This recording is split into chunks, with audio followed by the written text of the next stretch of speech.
তো দেখো গাছের গোড়ায় দিয়ে দিচ্ছি।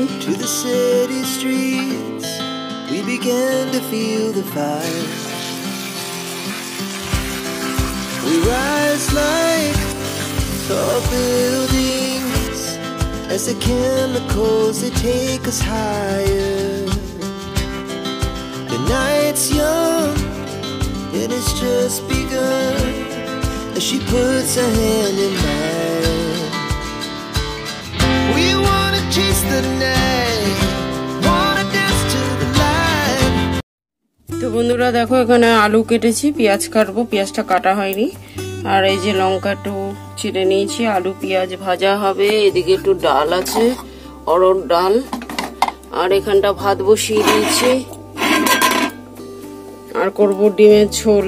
এই হবে আজকের মেনু। চলো পটাপট করে নিই। তরকারির খোসা, তারপর ফলের খোসা, এগুলো না ফেলে না দিই, গাছের গোড়ায় দিলে গাছ খুব ভালো বাড়ে তাড়াতাড়ি।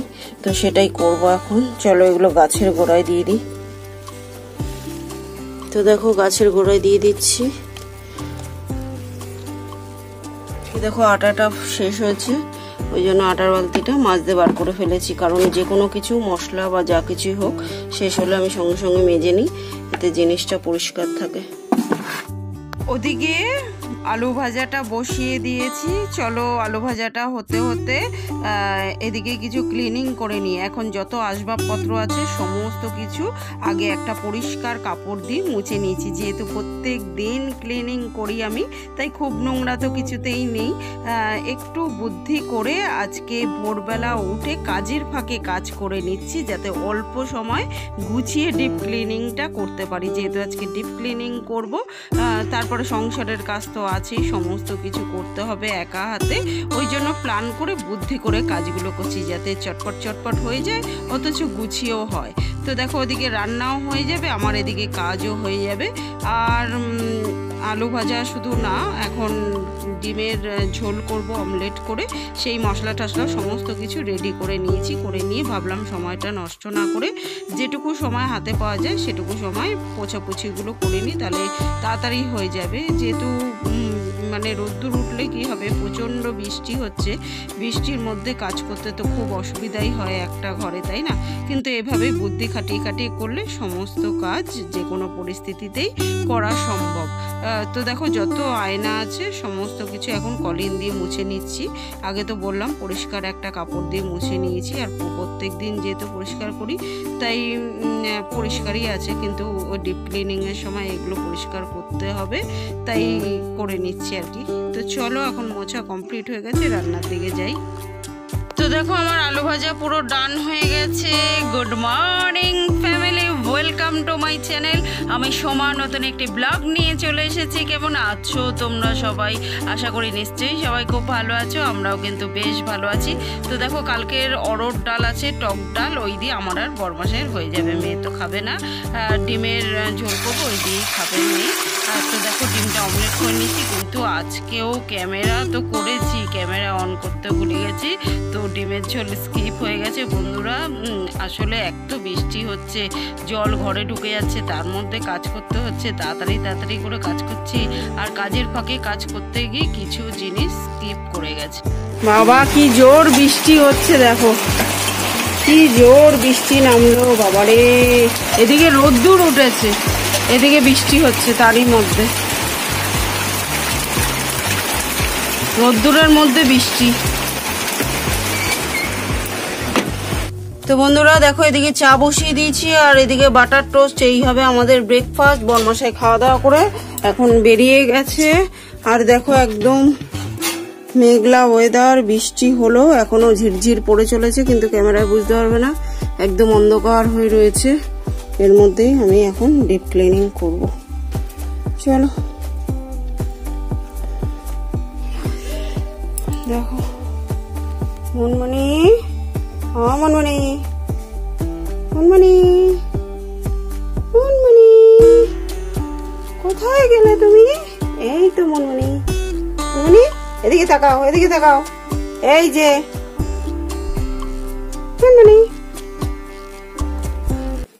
বরমশাই এখন খাওয়া দাওয়া করে অফিসের দিকে রওনা দিয়েছে। মুনমুনিকে স্নান করিয়ে খেতে দিয়ে দিয়েছি, আর জল টল তুলে রেখে এসেছি, বাথরুম ধুয়ে সমস্ত বাইরের কাজ করে রেখে এসেছি। এখন কাচাকাচিও হয়ে গেছে, কাচাটাও স্কিপ করে গেছে, মানে ওই যে ক্যামেরা রেখেছি কিন্তু অন করতে ভুলে গেছি। আসলে একবার বৃষ্টি নামছে, একবার রোদ্দুর উঠছে, এই করতে করতে একবার ঢুকাচ্ছি ক্যামেরা, একবার কাজ করছি, এই করতে করতে তো ক্যামেরা অর্ধেক সময় মানে অনেক কিছু কাজ তো করি ক্যামেরা চালিয়ে, কিন্তু অন করতে ভুলে যাই। তো যাই হোক, ওপরে যা যা ঝুল ছিল দেখো এখন ঝেড়ে নিচ্ছি, কারণ বৃষ্টি হয়েছে টানা অনেক দিন, এখনও বৃষ্টি হয়ে চলেছে। আর অ্যাডভেস্টার যখনই ভিজে যায় না, তারপরেই দেখি কি বড় বড় ঝুল কোথা থেকে যে আসে, ওই মাকড়সার জালগুলোই আসলে, এমনি তো ঝুল কোথাও নেই, কারণ প্রত্যেক দিন আমি ক্লিনিং করি, আর সপ্তাহে একদিন করে ডিপ ক্লিনিং করি। তো ঝুল তো দূরের কথা, একটা চুলও আমার ঘরে খুঁজে পাওয়া যাবে না। একটা ঘরে রান্না করলে কি হবে, এতটাই পরিষ্কার রাখি, কিচ্ছু খুঁজে পাওয়া যাবে না, একটু ধুলো ময়লা কিচ্ছু না। তো বৃষ্টির পরেই না এরকম বড় বড় ঝুল দেখা যায়। তো সেটাই আর কি, ওপরে যা যা ঝুল আছে, মাকড়সার জাল আছে, সেগুলো আর কি আলতো করে তুলে নিচ্ছি। কোথাও একটু বেশি ঝুল থাকলে সেটা ঘষে পরিষ্কার করে নিচ্ছি। পাখার ওপরে ওখানটা তো হাত যায় না, সেটাও একটুখানি ঝেড়ে ঠেড়ে নিয়ে এবার পাখাটাকে ভালো করে মুছে নিচ্ছি। আর পাখাটা মোছার পরে এত হাওয়া হয়, যেহেতু রেগুলার এগুলো করি আমি, পাখায় একটু ধুলো পড়তে দিই না। পাখার হাওয়া এত স্পিডে হয় না, সে আর বলার মতো না। তো যাই হোক, পাখা টাকা পরিষ্কার করে এখন যত আসবাবপত্র আছে সমস্ত তো মোছা হয়ে গেছে, শুধু খাটের ওপরে যা যা আছে সেগুলোই একটুখানি মুছে নেব। মানে টিভিটা, সেটটপ বক্সটা, ওখানে যা যা ফটো আছে সে সমস্ত জিনিসগুলো, টিভির তারগুলো একটুখানি, ওগুলোও দেখবে একটু ধুলো পড়ে যায়, আলগা ধুলো প্রত্যেকটা জিনিসই কিন্তু পড়ে, লাইট টাইট সমস্ত কিছু এখন ভালো করে মুছে, খাটটা ভালো করে মুছে তারপরে চাদরটা তুলে একেবারে ভিজিয়ে দেবো, রেখে দেবো না। রেখে দিলেই না এই বর্ষাকালে মনে হবে আজ না কাল এই করতে করতে হয়তো করাই হবে না। কিন্তু এই বৃষ্টির ফাঁকে ফাঁকে যে এই যে রোদ্দুরটা উঠছে, ও ঠিক এভাবে মানে অভ্যস্ত হয়ে গেছি আমি আর কি। ওই রোদ্দুরের যেটুকু টাইম ওঠে তাতে বাইরে জল ঝরিয়ে ঘরে ঠিক শুকিয়ে নিই আমি। যখন যেরকম পরিস্থিতি তখন আসলে সেরকম পরিস্থিতিতে মানিয়ে চলতে একদম শিখে গেছি। আমরা তো নারী, আমরা তো সব পারি, তাই না? আমাদের যে সব পারতেই হবে। তো দেখো এখন যা যা মোছা ছিল, মোছা টোচা হয়ে গেছে, খাটটাই বাকি আছে। ওই খাটটা ভালো করে এখন মুছে চাদরটা তুলে, বললাম তো ভিজিয়ে দেবো, তারপর একটা ধোয়া কাচা চাদর পেতে নেবো। তার আগে খাটের ওপর যে একটা কাঁথা পাতা আছে, তারপর কম্বল পাতা আছে, সেগুলোকে একটু টান করে, আর গরমকালে বডি পাউডার দিয়ে রেখেছিলাম বিছানার ওপর যাতে পিঁপড়া না হয়, ওগুলো দিয়ে রাখি। পুরো গরমকালে একটা পিঁপড়ে কিন্তু বিছানায় হয়নি এই বডি পাউডার দেওয়াতে। খুব উপকার। তোমরা যারা যেখানে, মানে অনেকের দেখি রান্নার জায়গাতেও অনেক সময় অনেক পিঁপড়া হয়, বা জামা কাপড় যেখানে ভাঁজ করে রাখে সেখানেও পিঁপড়া হয়, যাদের ছোট বাচ্চা আছে, পিঁপড়ে হলে গায়ে কামড়ে দেওয়ার চান্স থাকে। তো তারা ওই জামা কাপড়ের মধ্যেও কিন্তু বডি পাউডার যদি দিয়ে রাখো, পিঁপড়ে হবে না। খুব উপকার দেয়। তো আমার যখন বিছানাটা ছাড়বো দেখতে পারবে, ওগুলো কিন্তু ধুলো না, বডি পাউডার আসলে দিয়ে রেখেছিলাম, সেগুলোই উঠবে। প্রত্যেক দিনের খাটনির ফল বলে না, খাটনির ফল কিন্তু ঠিকই পাওয়া যায়, একদম 100% সত্যি কথা এটা। প্রত্যেক দিন খাটনি করে যে ক্লিনিংগুলো করি সংসারের কাজের সাথে, তার ফলে কি হয়, এই যে ডিপ ক্লিনিংয়ের দিন কোনো চাপ বা কোনো চিন্তাই কিন্তু থাকে না। দেখো চটপট করে গুছিয়ে সমস্ত ক্লিনিং কিন্তু করে নিলাম। আর সমস্ত কিছু পরিষ্কার রাখলে মনে যে একটা কি অদ্ভুত শান্তি পাওয়া যায়, সেটা আর বলার মতো না। আর মন ভালো থাকলে শরীর অটোমেটিক ভালো থাকে। তো দেখো বাইরে এখন ভিজিয়ে দিয়ে এসছি, আর এই যে উঠছে এটা হচ্ছে বডি পাউডার। যেহেতু কালো এই কম্বলটা, তাই বোঝা যাচ্ছে, অন্য কালার হলে বোঝা যেত না এটা। তো দেখো ওটাই এখন ভালো করে ঝেড়ে দিচ্ছি, দিয়ে ধোয়া কাচা চাদর পেতে নিলেই আমার কাজ কমপ্লিট হয়ে হয়ে যাবে। তারপর বিছানাটা গুছিয়ে দেবো। আর মেয়েকে এখন স্নান করতে পাঠিয়ে দিয়েছি। ও স্নান করতে করতে আমার কাজগুলো হয়ে যাবে ঘরের, ততক্ষণে ও স্নান করে চলেও আসবে। তারপরে আমি বাইরের কাজকর্ম করব। এভাবে একটু বুদ্ধি খাটিয়ে খাটিয়ে কাজ করতে হয়। একটা ঘর দৌড় হলে এভাবে একটু বুদ্ধি করে কাজ করি বলে কোনো কিছুতেই কোনো অসুবিধা হয় না। তো চলো চাদরটা পেতে নিই। বন্ধুরা দেখো, যা যা ঝাড়াচ্ছিল ঝেড়ে ঠেড়ে পাকা টাকা চালিয়ে দিয়েছি। পাকা টাকা মুছে, পাখার তো হাওয়ার 10 গুণ বেড়ে যাচ্ছে মুছলেই। পাখা কিরম পরিষ্কার হয়েছে দেখেছো? এরকম প্রত্যেক দিন মুচি টুচি দেখে পাখা একদম চকচকে তকতকে, কালার নষ্ট হয়নি। দেখো এত হালকা কালার হলে কি হবে, কোথাও কিন্তু তেল চিটে ময়লা টয়লা কিছু নেই। সব পয় পরিষ্কার করে দিয়েছি, ঝেড়ে ঠেড়ে মুছে ঠুচে আসবাবপত্র ধোয়া কাচা চাদর পেতে দিয়েছি। ধোয়া কাচা চাদর পাতলেই তো ঘরের লুকটা চেঞ্জ হয়ে যায়। চলো এবার বিছানা গুছিয়ে নিই। আয়নার সামনেটাও কিন্তু ভালো করে মুছে নিয়েছিলাম। আর এখানে সমস্ত সাজার জিনিস, টিভির রিমোট, বরমশাইয়ের অফিসের ডায়েরি ঠায়েরি খাতা, সেই সমস্ত কিছুই থাকে। তো সেগুলোই একটুখানি গুছিয়ে নিচ্ছি। ভালো করে সমস্ত কিছু ঝেড়ে মুছে নিয়েছি। এগুলো তো প্রত্যেক দিনের কাজ, তাই নোংরা কিচ্ছু নেই, জাস্ট এলোঝেলো হয়ে থাকে, সেগুলো গুছিয়ে নেওয়ার পালা। তো ঘরের সমস্ত কাজকর্ম সেরে এখন এক গামলা বাসনও মাজা হয়ে গেছে। সংসারের কাজে লেগে পড়েছি এখন। আর এই যে আটা শেষ হয়েছে বললাম যে বালতিটা মাজবো, তো সেটাই মেজে নিচ্ছি। শুধু আটা বলে না, আমার যে কোনো কৌটো, মশলার কৌটো, নুনের কৌটো, তেলের শিশি, যখন যেটা খালি হয় তখন সেটা সঙ্গে সঙ্গে ধুয়ে নিলে একসঙ্গে ধোয়ার চাপও থাকে না, আর খুব বেশি নোংরাও কিছুতে হয় না, সাথে পিঁপড়ে হওয়ার চান্সটাও কিন্তু একদম 90% কমে যায়।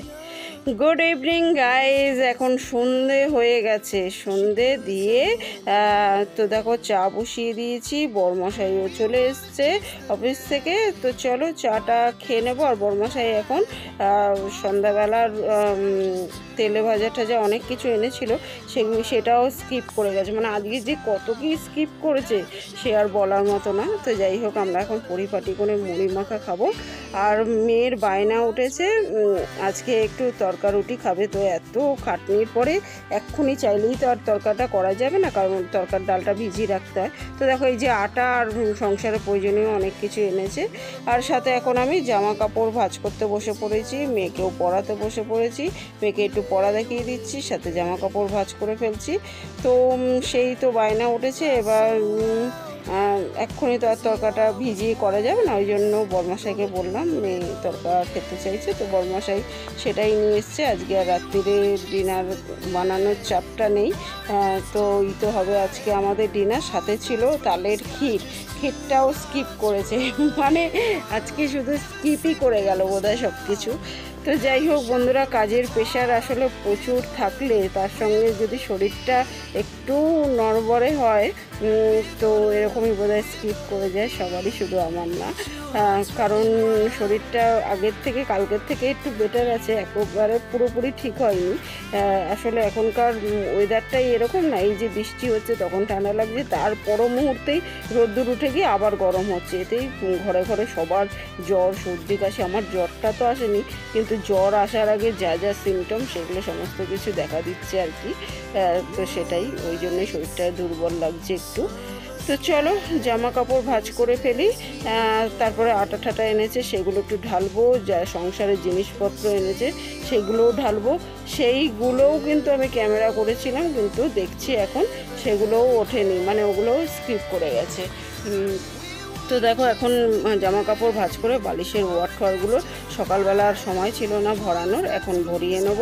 তো চলো বন্ধুরা, আজকের মতো এই পর্যন্তই। কালকে আবার দেখা হবে নতুন একটা দিনের সঙ্গে, নতুন একটা ব্লগ নিয়ে। ততক্ষণের জন্য সবাই কিন্তু খুব খুব খুব ভালো থেকো, সুস্থ থেকো। আর আমার ভিডিওগুলো ভালো লাগলে লাইক শেয়ার কমেন্ট করে চ্যানেলটাকে সাবস্ক্রাইব করে দিও। তো আজকের মতো গুড নাইট এভরিওয়ান, টাটা। কালকের ব্লগে আমার একটা ছোট ভাই আমাকে কমেন্ট করে জানিয়েছে আমার কথাগুলো নাকি শুনতে অসুবিধা হয়, আসতে হয়। তো তোমরা সবাই বন্ধুরা আমাকে কমেন্ট করে জানিও যে আমার কথাগুলো কি ভিডিওতে তোমাদের শুনতে অসুবিধা হয়, সত্যি কি আমার কথাগুলো আসতে হয়? আমার তো মনে হয় না সেটা, তবু তোমরা আমাকে কমেন্ট করে জানিও। আর আমি কোনো মাইকে কিন্তু কথা বলি না, এমনি কথা বলি। আমার মনে হয় না আমার মাইকের প্রয়োজন আছে, তবু যদি মনে হয় আসতে হচ্ছে আমার কথাগুলো আমাকে কমেন্ট করে জানিও, আমি তাহলে সেটা শুধরে নেব। তো প্লিজ কমেন্ট করে জানিও কিন্তু বন্ধুরা, তোমাদের শুনতে অসুবিধা হচ্ছে না একদম ঠিকঠাক আছে, সেটা কিন্তু অবশ্যই কমেন্ট করো, তাহলে আমি বুঝতে পারবো। কারণ অনেক সময় কি হয়, অনেকের মোবাইলটার জন্য তার শুনতে অসুবিধা হতে পারে, হয়তো দেখা গেল ভিডিওর সাউন্ড ঠিকই আছে কিন্তু মোবাইলের প্রবলেমের জন্য শোনা যাচ্ছে না। তো সেটার জন্যই জিজ্ঞেস করলাম সবাইকে যে সবাই কমেন্ট করে জানিও, তাহলে আমি বুঝতে পারবো যে আমার আওয়াজটা ঠিকঠাক আছে নাকি সত্যি মানে তোমরা শুনতে পাচ্ছ না, শুনতে অসুবিধা হচ্ছে কি না, সেটা কিন্তু অবশ্যই জানিও প্লিজ। তো দেখো আমার বালিশে ওয়ারগুলো ভরানো কমপ্লিট হয়ে গেল, সাথে বর্মশের সঙ্গে তো গল্প করছিলাম আর ভিডিওর কাজও করছিলাম, ইউটিউবের কাজ। আর এখন এই সমস্ত কিছু হয়ে গেছে, তো চলো আটাটা ঢেলে নিই, তারপরে ডিনারটাও করে নেবো। তো এইভাবেই কিন্তু বন্ধুরা আমি একটা কাজের ফাঁকে আরেকটা কাজ করে নিই, আর এরকমভাবে একটু বুদ্ধি করে কাজ করলে একসঙ্গে অনেকগুলো কাজ গুছিয়ে তাড়াতাড়ি করা সম্ভব। বালিশের ওয়ার ভরানো হয়ে গেল, মেয়েকে পড়ানো হলো, সাথে ইউটিউবের কাজ হলো, আর বরমাসের সঙ্গে গল্পও হলো। আর এখন সংসারের কিছু কাজ বাকি আছে, সেগুলো করে এই যে ডিনার নিয়ে বসে পড়েছি। চলো আজকের মতো গুড নাইট এভরিওয়ান, টাটা।